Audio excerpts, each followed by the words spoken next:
Hey everyone, welcome! My name's Charlie, and today I'm playing 200 Days in Stardew Valley, but in this playthrough, I'm not allowed to purchase anything from Joja or Pierre.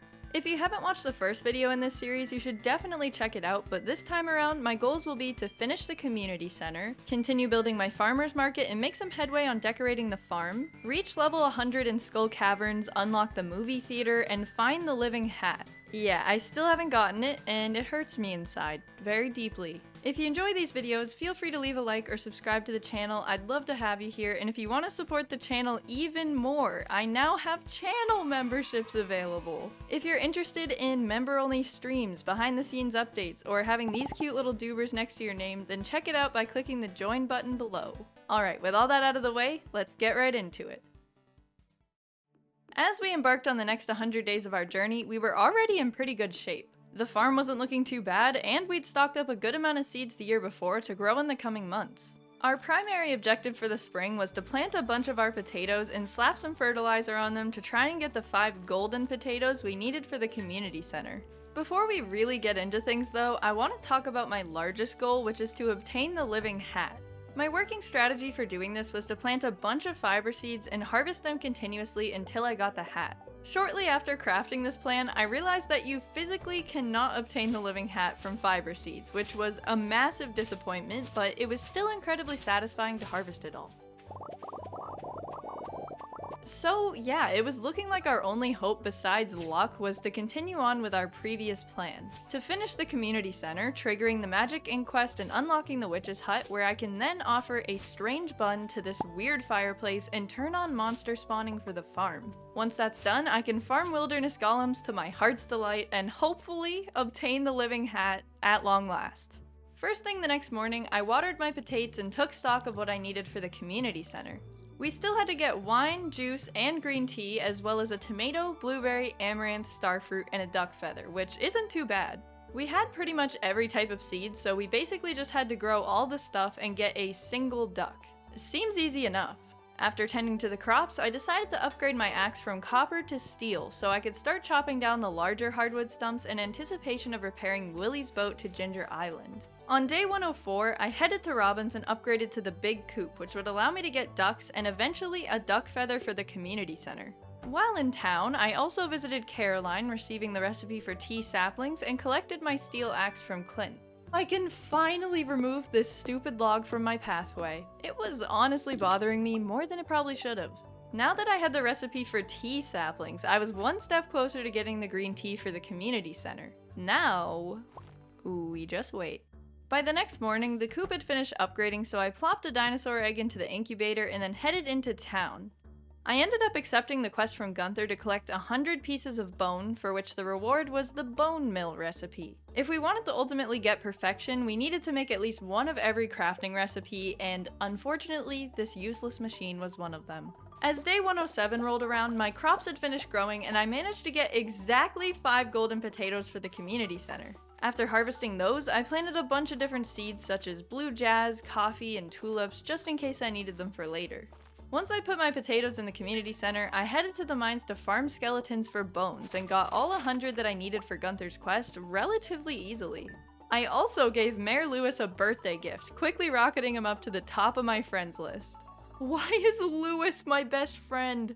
Oh, that's disgusting. My immediate first action the next morning was to go around giving gifts to everyone so that hopefully I could make more friends that weren't Mayor Lewis, and then for the next couple days I did nothing but farm fiber. I only crawled out of the caves 3 days later to continue giving people gifts, upgrade to an iron trash can, and watch what I believe to be the worst cutscene of all time. This cutscene has never made any sense to me. Like, what kind of snack was he planning to get for me? A raw egg? I legitimately don't understand. Is it like a Rocky type deal? And why does Jody lose it over a broken egg? Like, what is wrong with this family?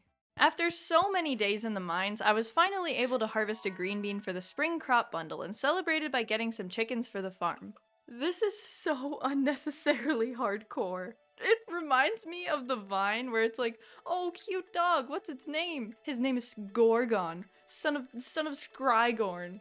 And before you lose your minds over the fact that I bought a chicken, I just want to establish that in my head, as the creator of this video, the challenge was about not buying from Joja or Pierre because I viewed them as like the most egregious examples of exploitative capitalism. Like, Marnie is just a humble little farmer selling the eggs of her chickens so she can take care of her niece? Nephew? I don't even know how Jazz and Shane fit into that equation. Are they illegal poultry? Maybe. I'm sorry, but it's just not that deep. It wasn't meant to be that deep. But as a compromise, I decided that I'll sell the equivalent cost of anything I buy back to these vendors near the end of the challenge. It'll be like nothing ever happened, so don't get your panties in a twist. Most of day 112 was spent chopping hardwood on the farm, and as a result, I ended up reaching level 9 foraging, but the next morning, I realized I made a very grave error. I forgot to build a silo before getting my animals, so now they were all just starving to death. And even worse, I couldn't get the silo that day because of the stupid egg hunt. Do you think I'm too old to do the egg hunt? Oh my god. Okay. Be nice or tell the truth. This is the biggest test of character I've ever faced. Oh, I'm weak, but that was worth it. I really put everything I had into my performance that day. My heart, my soul, my sweat. Ew, that's gross. And I ended up getting 14 eggs, which ties for my PB, and it also assured me the win for the year, which felt very nice. It almost made up for the fact that I can't buy any strawberries. Almost. I harvested my blue jazz first thing the next day and stored it away in case I needed to make lucky lunches in the future. My steel trash can had also finished, meaning I'd get more money for things I throw away, and as I went to sleep that night, I reached level 8 farming, which unlocked the keg recipe. Thank God for that, too. I am dirt poor. But before I could focus on making wine or anything like that, I desperately needed to make a silo so Killazor would love me. There were a couple issues with that, the first being that I had absolutely zero clay. After essentially destroying the entire beach, I finally gathered enough, yet unfortunately, Robin's was closed. That's okay though, because it meant I had the time that night to gather up all my materials for the silo and for a pickaxe upgrade. But actually it wasn't okay, because the day after was a Tuesday, meaning Robin's was, again, closed. Still got the pick upgrade though. Silver linings.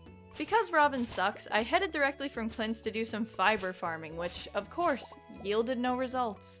After what felt like an eternity, I was finally able to add the silo to my farm, so in just 3 short days, my chickens will be able to eat. I'm sure that's just great for their development.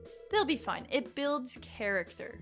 It also just so happened to be salmonberry season, and if you know me, you know I love some salmonberries, so I went out and picked berries to my heart's content all the way up to the mines, and then immediately sapped any joy I felt by farming for fiber all day.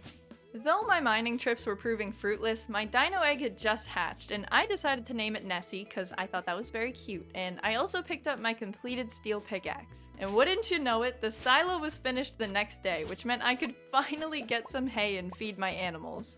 I got back to the gift-giving grind on day 120 by bringing Shane a birthday present and visiting a bunch of the other villagers as well. Also, remember when I said the Sam egg cutscene was the worst one of all time? Yeah, no. This one definitely takes the cake. Like, literally, Haley just can't open a jar. So, you open the jar. Am I supposed to feel something, or I'm lost?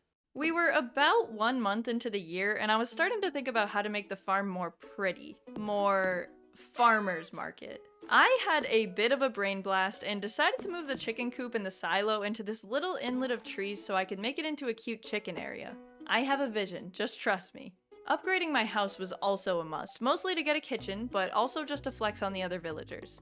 Because I just have so many dino eggs, I tossed another one into the incubator and then brought 2 bottles of wine to the community center, completing the Enchanter's bundle and rounding out the Brewer's bundle. Now I just needed to get my hands on some green tea, and I knew just the way to do it. If you go to Caroline's greenhouse in the last week of any season, you can nab some green tea leaves without having to grow them yourself, and you know me, I'm a freeloader. No way I'm waiting for that to grow. Oh, m'lady. After successfully acquiring my green tea leaves, I tossed them into one of my kegs and did some fiber hunting to pass the time, collecting the tea before going to bed. Things seemed to be going swimmingly, but then I realized there was a bit of a hiccup. I had the green tea and I had the tomato, but I only had blueberry seeds, not an actual blueberry. Essentially, this meant I now had to wait until summer to finish the pantry and get the greenhouse. A bit of a bummer, but that's okay, at least we have the seeds. In my free time, I brought Elliot a little gift to prepare for the flower dance tomorrow, so I would actually have someone to dance with this year instead of being a sad loser. My house upgrade was all finished on the morning of the flower dance, so of course I immediately moved my bed and TV right next to the door, making it functionally the same as my old house. Also, I obtained a duck feather, which I of course swiftly yeeted into the dye bundle. Okay, I'm so nervous. You can do this, Charlie, you can do this. Ask Elliot to be your dance partner. Okay, I look forward to it. Yes, yes, yes. Whoa, why does this jello, like, jiggle in the breeze? Wow, I'm mesmerized. I won't mince words, this was the best moment of my sad little Auntie Joja Pierre life. Sure, after spending 90% of my existence farming fiber in caves, the bar was low, but still, it made me very, very happy. I decided that after hoarding my dino eggs all to myself, it was finally time to contribute to the community and donate one of them to the museum, leaving me with only 6 more artifacts to collect before unlocking Krobus's sewer. In the interest of being a good neighbor, I went back to handing out gifts and ended up walking in on Elliot's glorious, beautiful piano playing. How can you hate this man? The spirits were feeling very happy the next day, so I decided to head to the mines in the hopes that I could get the living hat. Although we all know how this story ends, don't we? I got nothing. Of course. Another Joja train came through town the next day, and boy am I glad that I went up to see it, cause if I hadn't, I wouldn't have gotten this one piece of stone. How sad would that have been, am I right? It happened to be pouring that afternoon, so I sold Willie all my fish just to cover my costs, and then purchased a couple trout soups, which would increase my fishing level by 1. This would bring me to fishing level 9, which, unbeknownst to me, was not enough to catch the legend. Until it was beknownst, and I felt like an idiot, and went home to grab my dish of the sea that I got as a community center reward, bringing me up to the level I needed. However, this did not matter, because regardless of my fishing level, I was still a failure and a disappointment, and I spent the entire day just being taunted by the legend. Unfortunately, blinking is just a thing I have to do, especially when I'm fishing in Stardew, apparently. Day 129 marked the first day of summer, and right off the bat, the first thing I did was plant all my summer seeds, including my blueberries, which I desperately needed for the community center. These trees were also massively encroaching on my farmland, so I forcibly removed them. My golden trash can had finally been completed, so I picked it up and opened a bunch of geodes, getting a total of 8 new artifacts to toss in the museum, officially bringing me to the 60 artifact threshold and unlocking the sewers. To reward myself, I relaxed for the rest of the day and constructed a new portion of the path system to lead over to the chicken alcove. Ah, good morning, Gunther. I've been expecting you. Wow, that was really menacing. I apologize. I got the rusty key. Even though I'd received the sewer key, I had more important matters to attend to. Eggy matters. I really wanted to get some more mayonnaise makers to put in my little chicken area, so for the entire day, I headed through the mines collecting earth crystals. I only got 2, but you know, it's the thought that counts. Except that it's not, but just give me a break. And hey, I went back to the mines the next day and I got 6. You're impressed. I know. With said earth crystals, I made a heck ton of mayo makers as well as a chest to put all my extra eggs into. The one thing I really wanted to top it all off was a shipping bin, because having multiple shipping bins on a farm is like the peak of wealth and convenience, and the next day I went out and bought one. Now I have the most efficient coop system this side of the Ferngill Republic. Self-proclaimed, but we all know it's true. Speaking of efficient coop systems, I hatched yet another dinosaur and decided to name it Whoopie. Most of my fruit trees were doing super well at this point too, and I now had a steady supply of both oranges and peaches. What for? No clue, but boy does it make me happy. Day 135 was kind of a big day for me. I saw a comment that was left on the previous video saying that if you bring a rabbit foot to the Joja truck, you can get a lucky ring. I literally did not know this existed in the game, and I wanted to try it out in the hopes that it could help with getting the living hat. Hey kid, I need a lucky break. Why don't you bring me a rabbit's foot? I'll make it worth your while. This is so sketchy. I am afraid. Oh, the special charm! Luck is permanently increased? Oh my gosh, there is no way I don't get the living hat now. That's amazing! Though I wanted to try fiber hunting with my newfound luck and confidence, I ended up spending the rest of the day collecting a bunch of stuff to sell and chopping hardwood to upgrade my house once more, and early the next morning, I went and purchased the upgrade.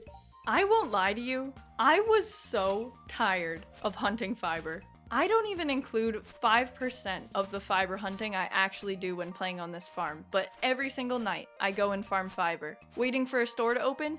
Farm fiber. Nothing to do?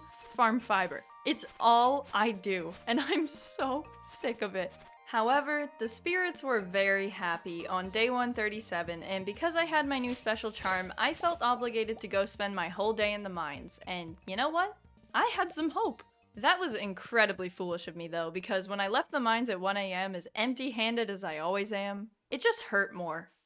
Afterward, I grabbed some iridium bars and headed to Clint's to get the final upgrade for my trash can, and then went out and gathered a bunch of wood to build a barn just for fun.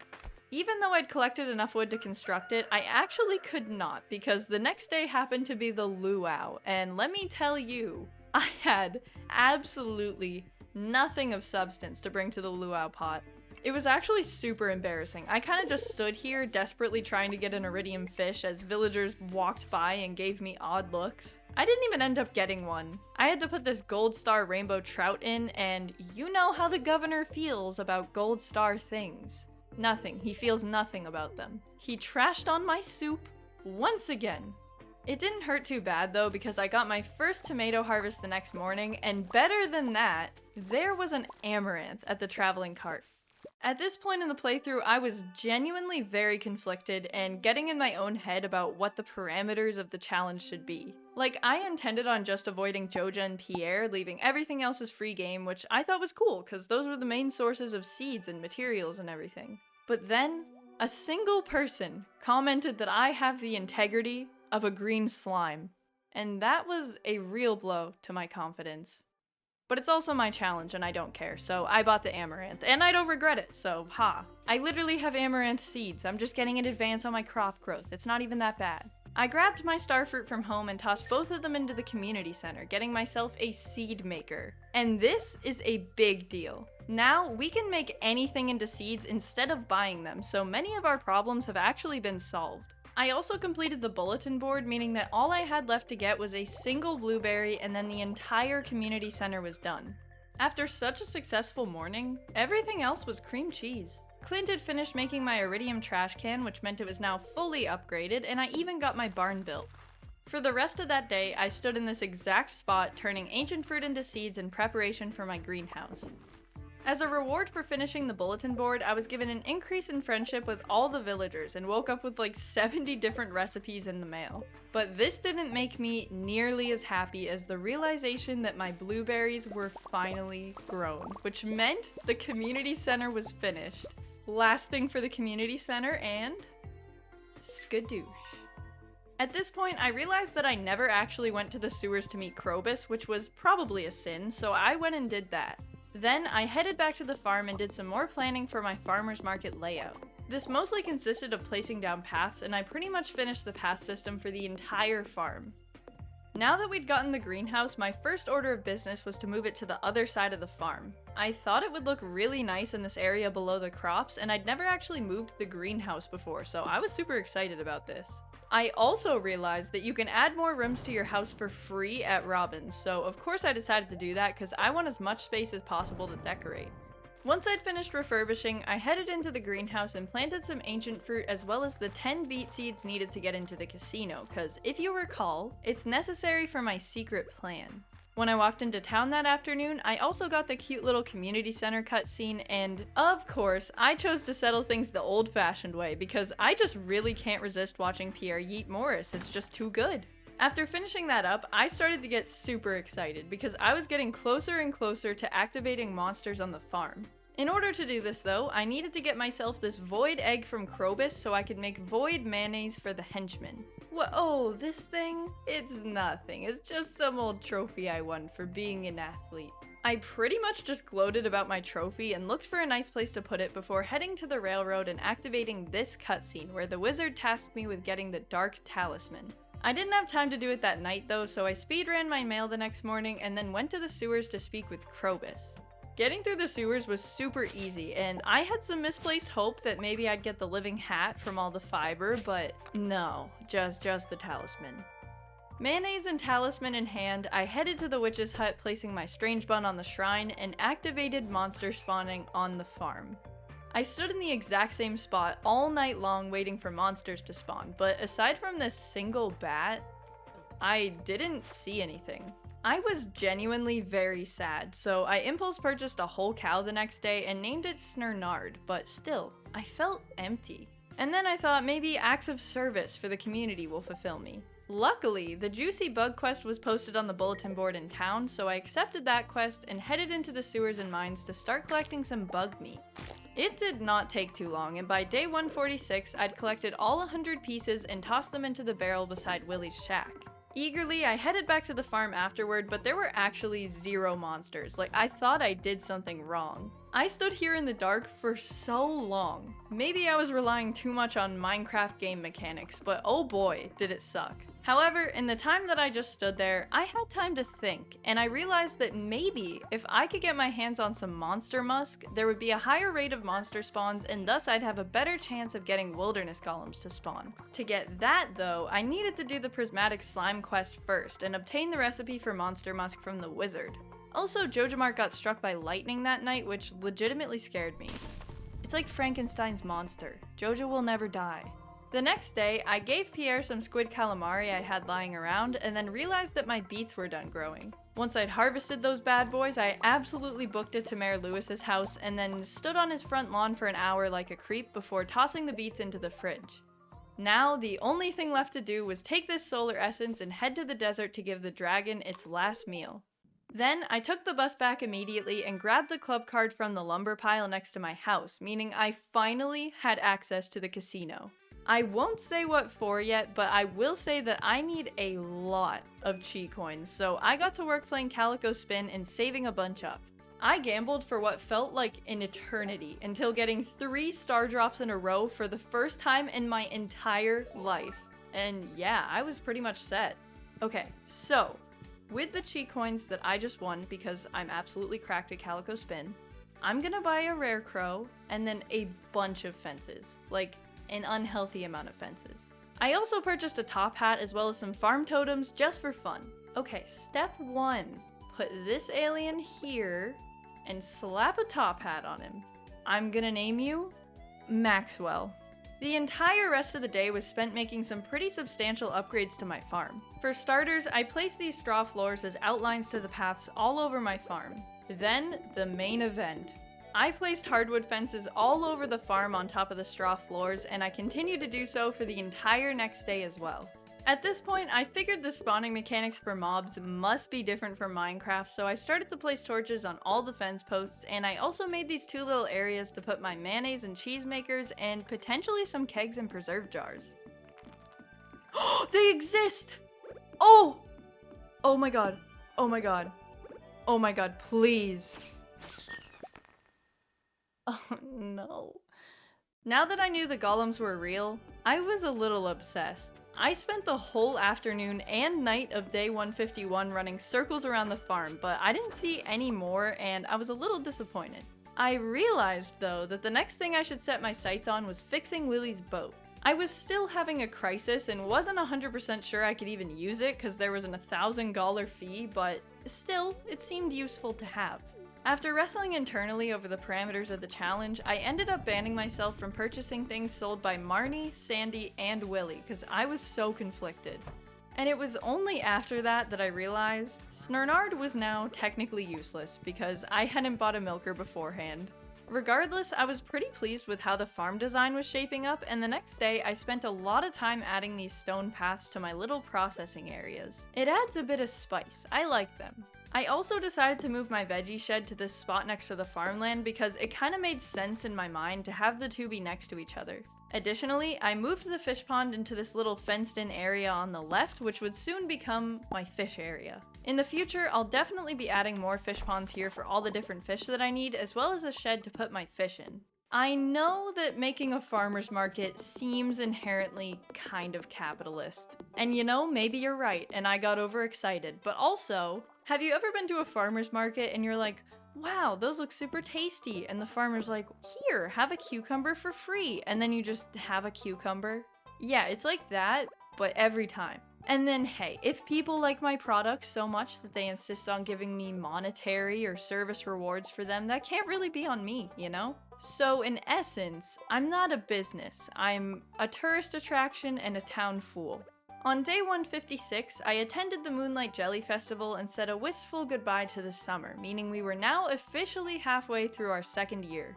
Although we'd made some good progress, we still had a bunch of stuff left to do. I started out the fall by collecting some hardwood to repair Willie's boat and chopping down a bunch of these trees that were cluttering up the center of the farm, getting myself to level 10 foraging, for which I chose the botanist profession. I had been spending a lot of time working on the farm design, and frankly I was getting a bit sick of it, so I decided to spend day 158 going back to my roots and doing some fiber farming, which turned out to be a waste of time, as usual. The next morning, though, my efforts were finally realized, and I was given the Best Neighbor Award. You know, it's really taxing being such a good neighbor and overall person, and I'm just really grateful that finally somebody sees it. Even if maybe it's a little rigged because Mayor Lewis is my only friend. After days of tireless effort, I headed down to Willie's shack and submitted all the necessary materials to fix the boat to Ginger Island. Oh yeah, this is the life. Just me and my buddy Willie, fishing oh, okay, that's really awkward, alright. I spent the morning doing some fishing and then sold Willie every single one of my fish to cancel out the cost for a single trip to Ginger Island. It wasn't the most eventful trip ever. I met Leo, who just squawked at me, and I made it to the volcano, but I completely forgot my watering can. For most of the day, I just fished up a bunch of the cool Ginger Island fish and then headed back home to do the rounds on the farm with no luck. I was kinda in a fishing mood for some reason, and I was feeling pretty confident, so I went into town to try and catch the anglerfish, and I actually ended up getting it on the first try and with a treasure chest. A lot of my time afterward was spent tending to the farm and picking a bunch of blackberries because it makes me incredibly happy. Even though I'd been patrolling the farm every single night, I'd probably killed a total of like 8 monsters, and I was extremely sad about it. It's okay though, just gotta keep trucking, everything will be okay. I'll be honest, at this point I was extremely poor, and I wanted that to change, so I decided to dedicate some time to developing different sources of revenue. The two things I focused on for the most part were developing the greenhouse a little bit and clearing out the quarry. I'm not 100% sure what I'll be putting here, but just having this space will definitely prove valuable in the future. Another thing that I worked on was this little mini keg area where I centralized all my kegs for easier winemaking. Things were going pretty slow, but miraculously that night, I found a wilderness golem. And not just one, but 2. Did they drop the hat? No, but wow, the rush. Day 168 just happened to be my first ancient fruit harvest, so I converted all the fruit into seeds and planted them in the greenhouse. I realized that my life was devolving into a sad little mess, so I grabbed all the jade I'd collected thus far and headed to the desert. After trading all the jade in for 115 staircases, I began my descent, determined to make it to floor 100. Things were going pretty well, I got some good drops and a decent amount of ore, but I kept getting distracted, and on floor 76, I died. No! I had so much good stuff. I'm gonna lose all my stuff. This is the worst. Wait, huh? Yeah, reaching floor 100 was definitely gonna have to wait for a bit, so I switched gears and headed to check out the lightning-struck Joja Mart. I've never actually done this before, but in order to construct the movie theater, I first need to complete this missing bundle, for which I need some silver wine, dino mayonnaise, a prismatic shard, a gold ancient fruit, a gold void salmon, and caviar. A tall order, for sure. The only thing I had for the bundle so far was a prismatic shard, so definitely gotta do some work on that. Some more ancient fruit finished the next day, but instead of saving it, I turned them all into seeds because I feel like getting more money sorta takes priority over the bundle just for the time being. That day also happened to be the Stardew Valley Fair, and after tossing in a bunch of iridium quality fish and fruit, I clutched first place and played some of the minigames just for fun. I never do this slingshot one, and honestly, it's kind of a good time. And as I was looking through the fair prizes afterward, I don't think I've ever felt so relieved. Oh my god, hey! Kilazor will be so happy. I tossed my beautiful hay into the silo first thing when I got home and collected the dinosaur mayonnaise I'd made, putting it in the missing bundle chest. First thing the next morning, I got the final house upgrade adding the cellar, which would allow us to age our wine for the bundle, and then headed back to the desert because I was very sad and disappointed by our last trip. Somehow, I ended up getting an auto petter, which was pretty miraculous, and I couldn't help but forgive Skull Caverns for killing me the other night. After such a successful trip to Skull Caverns, I was feeling so happy and fulfilled that I spent the entire next day just relaxing and doing some farm work. Most of my time was spent clearing out the center portion again and planting a bunch of oak trees to make a little oak resin farm for the future of keg production. I also set up some preserve jars in this little processor area and planted a bunch of mahogany trees along the pathways because I thought it looked really pretty. Day 174 was a beautiful, beautiful day. When I went into town and checked the bulletin board, I saw that the Prismatic Jelly quest was finally posted, which meant that I was one step closer to getting myself some monster musk. I couldn't wait, so I immediately headed to the mines and started to look for the prismatic slime. I ended up finding it relatively easily and also stumbled across like 4 mushroom floors, which was pretty crazy. I never really find these things usually. It was a bit too late to give it to the wizard that night, so I headed over first thing in the morning. I also ended up duping the prismatic jelly somehow, so I put it in my fridge for sentimentality and celebrated by catching the gold star void salmon I needed for the bundle. Once I tossed my extra crops into the veggie shed, I continued to place the mahogany saplings all around the farm and then crafted some monster musk. Although I was musked up, I still only ended up finding a single wilderness golem, which I found a bit disappointing. Like, I was certain that it was gonna increase my chances more than that, but I figured maybe I just needed to give it a couple tries. To remedy my deep sadness, I splurged a bit on the horse stable and sauced some of my wine into the cellar to get the aging process started. Then I headed to the mines and began to gather up as much iron and bat wings as I could. The iron for upgrades and the bat wings so I could craft more monster musk. I changed gears a bit on day 177 and opened up the golden coconuts I'd collected on Ginger Island a while back, getting myself a golden walnut. Most of the afternoon was spent giving out gifts, and afterward I set my sights on crafting some more crystallariums. I really flubbed up my Skull Cavern run. That was supposed to be the journey to floor 100, and I basically just wasted 80 staircases, so I needed to start stocking up on jade again. Unfortunately, crystallariums are massively expensive, so it's definitely gonna be a bit of a slow journey. For now though, we can craft 1. And what's more than that, we also have a horse! I settled on the name Organic, because I felt like it fit the theme of the farm, and then set up our new little crystallarium area and stuck some tappers on our now fully grown oak trees. Now, let me just say, in my defense, the in-game description for Monster Musk is incredibly vague, and basically just says, put this on to draw more monsters out.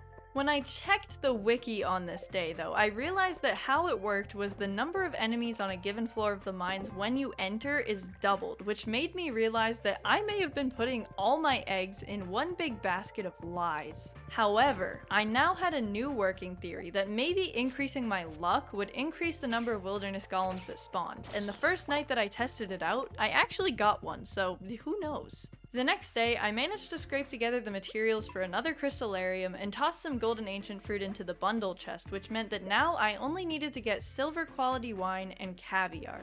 I was feeling pretty good, but I was immediately feeling less good when I walked into this scene. Hi Charlie, I was just cleaning some dust off my saw. Good lord, Robin, that's like horror movie material. Regardless of her threats, I had her upgrade my barn and then gave George a birthday leak before heading to bed and reaching level 10 farming. I still wasn't having very much luck with the wilderness golems, so I chopped down a bunch of trees on the right side of the farm to hopefully give them a bit more space to spawn. Funny enough, I did end up killing a wilderness golem that night, but on the complete opposite side of the farm, so I just really don't know why I even tried. Although my life was filled with sad, fibery monotony, I had to wipe my tears and move on because Spirit's Eve stops for no one. Not even really sad people. I spent the whole morning of day 182 adding some more path textures and trees to the farm and then talked with all the townspeople and claimed my golden pumpkin. Though things didn't seem great, the bright side was that somehow the lucky lunch strategy was working and I was now consistently killing at least one wilderness golem every night. That doesn't sound that impressive, but it was honestly a big improvement. Day 184 was the first day of winter, and to ring in the new season, I made myself another crystallarium, fed my animals, and bought myself a second fish pond before heading to give everyone in town some gifts. I was becoming much closer with a lot of the villagers and knocking a bunch of the crafting recipes off my list pretty quickly. After harvesting some oak resin and smelting some iron bars, I added some more kegs to my mini wine city and decided to reward my efforts with a trip to Ginger Island. And you know what? I forgot my watering can once again, so I just did some fishing for the rest of the day. A Joja Cola all the way out here? Now do you see? This is what we're fighting here. How disgusting. The wine was taking its sweet time aging and I was restless, so I said heck it, grabbed my watering can, and set out once again for Ginger Island. And finally, I could actually enter the volcano dungeon, praise be. I also had ridiculous dragon tooth luck on this day and ended up collecting 3 teeth as well as a bunch more golden walnuts, which allowed me to finally unlock the western side of the island. At this point, my pickaxe was a bit underleveled, so I headed to Clint's first thing the next morning and upgraded to a golden one, and basically dawdled around aimlessly for the rest of the day. Without my pickaxe, I was but a lost child, and I pretty much had nothing else to do except be nice to the villagers. I was actually able to give out a lot more gifts than usual and made some good progress on befriending the villagers, which admittedly I'd been avoiding for a bit. By the next morning, my second fish pond had finished construction, so I tossed a sturgeon in there in the hopes of getting the caviar for the bundle. Lucky enough, my pickaxe was also finished, which meant I didn't have to be a charitable neighbor anymore. And guess what finished the next day? Our silver quality wine, which meant that we only needed the caviar and then we could unlock the movie theater. I spent a bunch of time that afternoon fishing more sturgeon to toss in the pond and gave them a diamond as well. They're very needy fish. Day 192 just so happened to be the Festival of Ice, and as usual, I absolutely swept the competition with my slimy fish.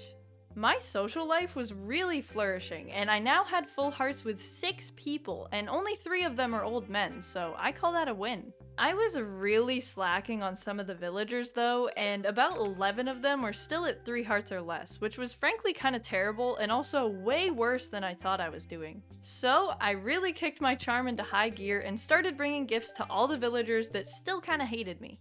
Obviously, the charm really worked too, because Gus came to stir his sauce on my porch the next morning, and that was just a really special gift, you know? Better than that even, Elliot invited me to his public book reading, which was actually super cool, and is one of my favorite cutscenes in the game, but I digress. Yeah, I ended up accidentally blowing Elliot off, because apparently I was very invested in cracking open geodes and upgrading my chicken coop, so that's my bad. It was 11 days into the winter, and I realized that I was already completely out of hay. How embarrassing is that? And what's worse, I can't even go buy some from Marnie, so I guess all my animals are just gonna hate me and die. Or so I thought, until I remembered that I had a handy-dandy seed maker, so in just a few days' time, at least like 4 of them won't starve for a day. I guess that's progress. A grape for you, Vincent. And Jody likes dandelions, right? Are you kidding me? Jody, what is your deal? To be fair, I thought she hated only daffodils, not the dandelions too. But like, fool me 1 time, shame on you. Fool me 2 times? Still shame on you, honestly, because flowers really aren't that bad, Jody, and I don't understand what your problem is. On day 196, I realized that I had completely ignored Elliot's book reading, but good thing, he moved the entire event a few days later just so I could go. And you know what? He dedicated the book to me, and that's really cute. I would cry tears of joy, but I can't because I spend all my time crying tears of sadness over the living hat. My next objective farm-wise was to build another shed, but unfortunately, Robin's was closed, so I decided to try getting the glacier fish instead, and needless to say, it went really, really horribly. Oh, please. Goodbye. I can't take this anymore. As if I hadn't endured enough heartbreak, when I was hunting for wilderness golems that night, I legitimately was convinced that I got the living hat. Look at the way the fiber bounced. It just looked like it had secrets. But no hat, no fish, no happiness. The following day was Harvey's birthday, so first thing the next morning, I brought him a steaming hot cup of joe and then built yet another fish pond, but inside this one, I'd be putting sea cucumbers. I had a bunch of blue jazz and corn stocked away, so all I really needed now was a steady supply of sea cucumbers, and I'd be pretty set on lucky lunches for the foreseeable future. I popped one that night and did get a golem, but you guessed it, no hat, so instead I gave my sturgeon some pickles that they requested, and wouldn't you know it, the next morning they finally produced the sturgeon roe that I needed. I was so excited and immediately tossed it into a preserve jar. I also harvested the little bit of wheat that I'd grown and gotten a pathetic amount of hay from it, so it was slow going on the whole feeding my animals thing. There you go, you're gonna have to fight over it. On day 200, I was finally able to start the construction of my fish shed and also decided I hated the way that these two little fenced-in areas looked, so I joined them into one large space for all my crystallariums instead. My fish pond had also finished construction, so I tossed a sea cucumber in and spent the rest of the day patrolling for golems. Dang it. The next day was the wizard's birthday, so I gifted him a void essence that morning and then continued giving gifts to all the other villagers as well. And on the topic of giving gifts, you are never gonna guess who my secret Santa was for this year. Jody! Yeah, you know the one person in town who's literally hated every single gift I've ever given her? That Jody, yeah. It was a lot to take in. Honestly, all the other villagers love the gifts I give them. It's only Jody that has ever been displeased, and I'm not even certain I want to take responsibility for that. Friendship is a two-way street. I also walked into what I believe is the first Harvey cutscene I've ever watched, and oh boy was it cringe. Your pulse is high? What the nut? Ew, what? You know what? I'm a little nervous, but not for the reason this option's insinuating. Yeah, that was terrifying. I'm never getting a checkup in this town again. Dear Charlie, I'm at my wit's end. I desperately want to make a Coco no-no? A Coco what now? Wait, it's a Star Trek reference? Live long and Coco no-no, am I right? After some fruitful Coco no-no research, I headed to the southern part of the farm and was greeted by the most beautiful sight. Our finished caviar. I was so freaking excited because this meant I could finally unlock the movie theater. Wait, I did it again? I only needed to get 5 of the 6. Why am I like this? Was that an L? Yes, undeniably. But I couldn't even be upset because I'd finished the last bundle, the secret bundle, no less, meaning we had completed another one of our goals successfully. I'd been grinding non-stop for most of the year, and I felt like I deserved a little break, so after doing all my chores on the farm, I headed into town to check out the new movie theater. Oh no! I totally forgot you needed to pay to go inside. What was the point of this? I am so sad. This is such a sad existence. I just needed something to go my way, so I spent the next 2 days just farming for fiber in the mines with no luck. Without my living hat, life was bleak, but I was also really happy with how the farm was shaping up. It looks really good. I'm legitimately very proud of how it's coming out so far. After selling Willie a boat ticket's fare of fish, I headed on back to Ginger Island and harvested all the fiber in hopes that I would get lucky, which I didn't, and began grinding for golden walnuts to unlock the farmhouse. And by 12:10 that night, I'd managed to get the 20 walnuts required, which meant that I could sleep overnight on Ginger Island for the first time. I was pretty content on Ginger Island, escaping from my sad, hatless reality until I was reminded that it was the Feast of the Winter Star. I just grabbed a whole diamond for Jody in the hopes that she wouldn't be disappointed for once, and ended up getting an emerald from Gus, which kinda sucked, but I still appreciated the effort. As the year winded down to an end, I started going full speed ahead on money production, selling a bunch of my aged wine, tossing some more ancient fruit into my kegs, and making a slime egg press because, I don't know, slime eggs are fun and sell for a lot. There's really no good reason. I was a woman in mourning. Like I said before, I was really in need of a win, so I decided to stop pitying myself and take control of my life once again. For some reason, this started with giving Jody another diamond. I just really feel like we got off on the wrong foot and weren't willing to respect each other's differences. With Jody and I's relationship restored, there was really nothing standing in the way of befriending all the villagers now except the sheer effort that it takes to bring them gifts. My second order of business was to grab all the jade I'd collected over the last half of the year and head back to Skull Caverns for another chance at reaching floor 100. With nothing but 125 staircases, one chocolate cake, and a dream, I was determined to get to the bottom. I didn't even mess around collecting ores or anything this time, and instead I staircased down without any distractions and finally reached floor 100 getting my weird milk from Mr. Chi. I know this is supposed to be a triumphant final moment for us here, but I just have so many questions. Like, how does Mr. Chi get down here? And is there like a snack bar, or does he just periodically sip my magic milk for sustenance? And what's up with these snakes, also? I'm genuinely perplexed. Having reached floor 100 by 8 PM, I was left with just enough time to go home and try for one last chance at the living hat.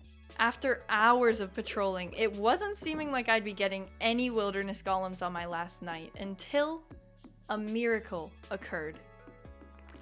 Oh my, yes, stay right there. I will come to you.